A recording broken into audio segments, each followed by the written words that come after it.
Maya Reyes arrived at work the same way she always did, 15 minutes early.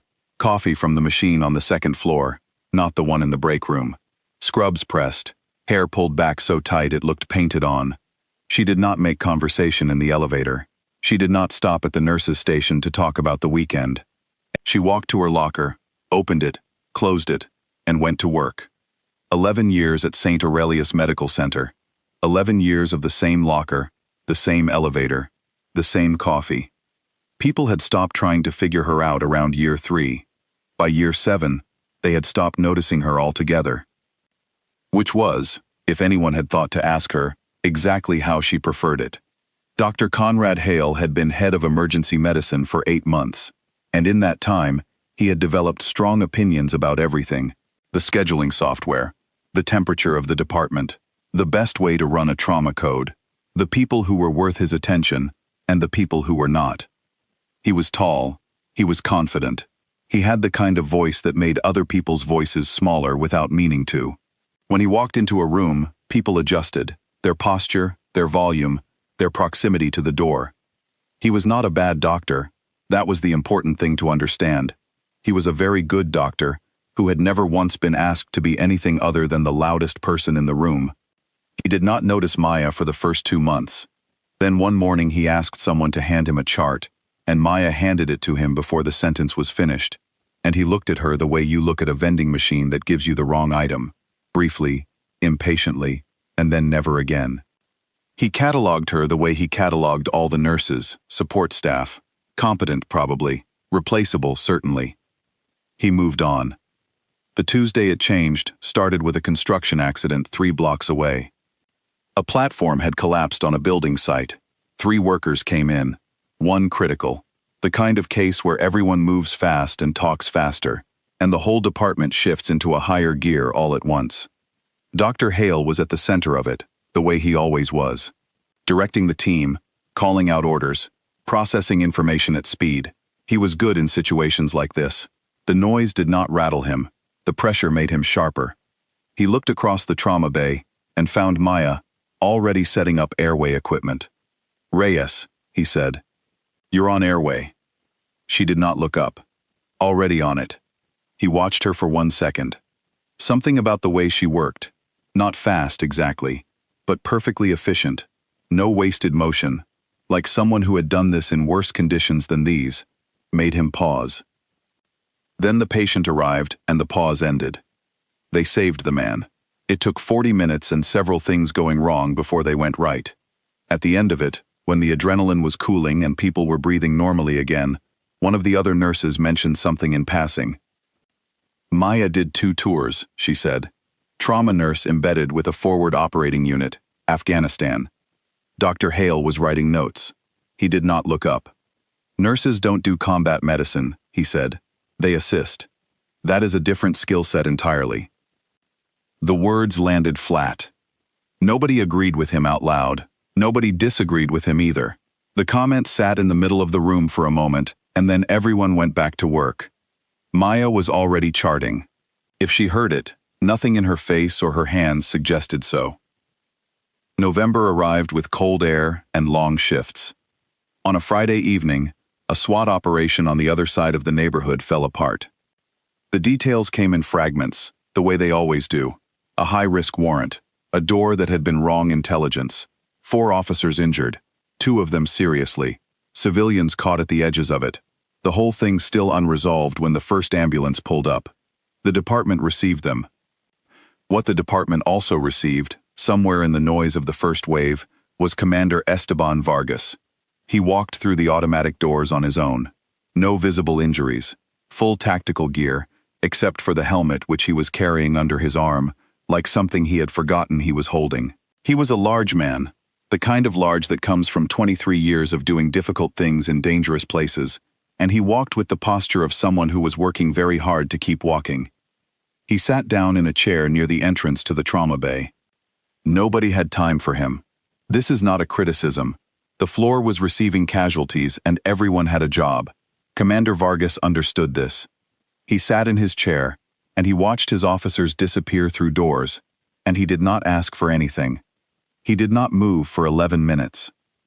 Maya noticed him on her third pass through the corridor. She was not looking for him specifically.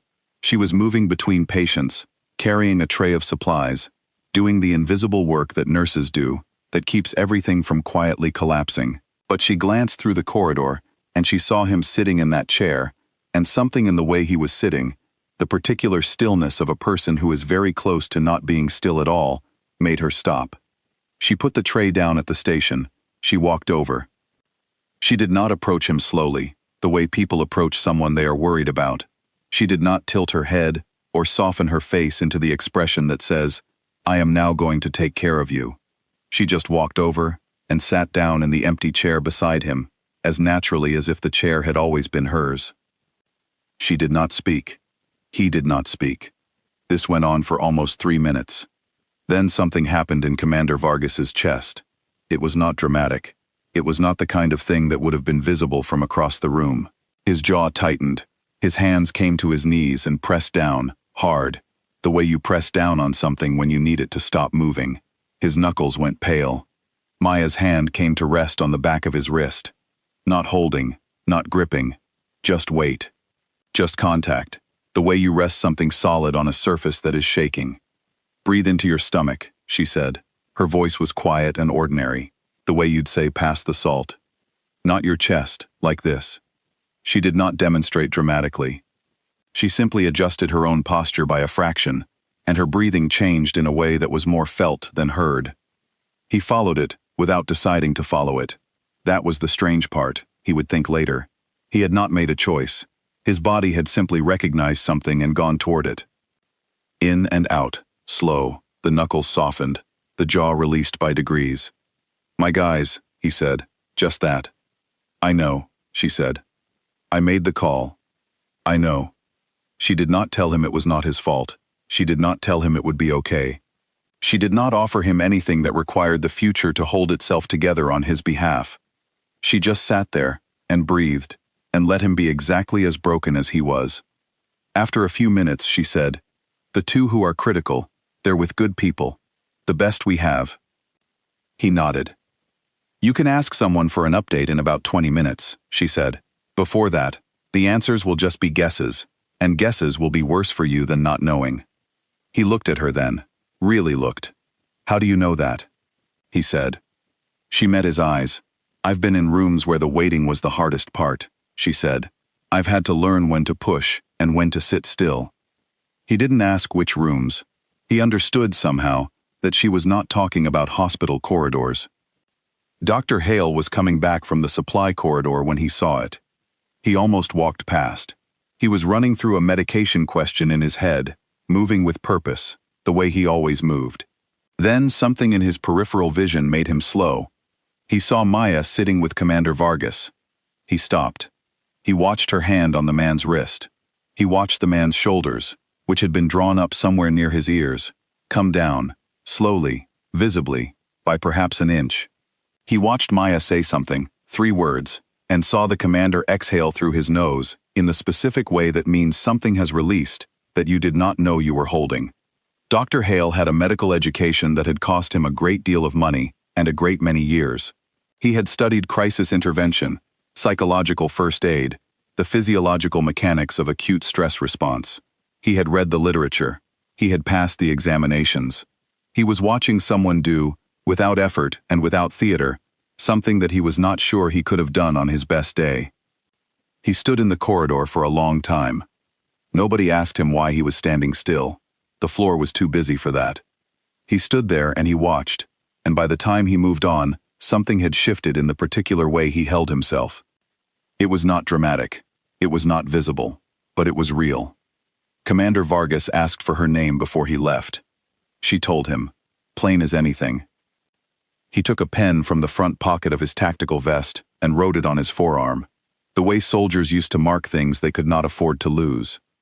"I'm going to find out how to say thank you properly," he said. She shook her head once. "Go sit with your guys when they'll let you in," she said. "That's the proper thing." He looked at her for a moment with the expression of someone who has just understood a sentence in a language they thought they did not speak. Then he nodded and walked toward the corridor that led to the ICU. Dr. Hale found Maya at the nurse's station 50 minutes later. She was charting. She did not look up when he approached, because she did not have a reason to expect anything from him, and she had work to finish. He stood there for a second longer than was natural. She looked up. His face was doing something unfamiliar, not quite an expression, more like the early stages of one. He had clearly come over with something prepared, and standing in front of her, the preparation had left him. "Kandahar," he said finally. She looked at him, among other places. He nodded, then he nodded again, as if the first nod had not covered everything he meant. "I said something earlier this month," he said, "about combat nursing." "You did," she said. He was not a man who found the next part easy. She could see that. She did not help him find it. She had not asked him to come over here. "I was wrong," he said. The words came out plain and undecorated. No cushioning around them, no explanation of why he had been wrong, or what had led him there, or how he was really quite progressive if you got to know him. Just the three words, sitting there. Maya looked at him for a moment. "Okay," she said. Not warmly, not coldly.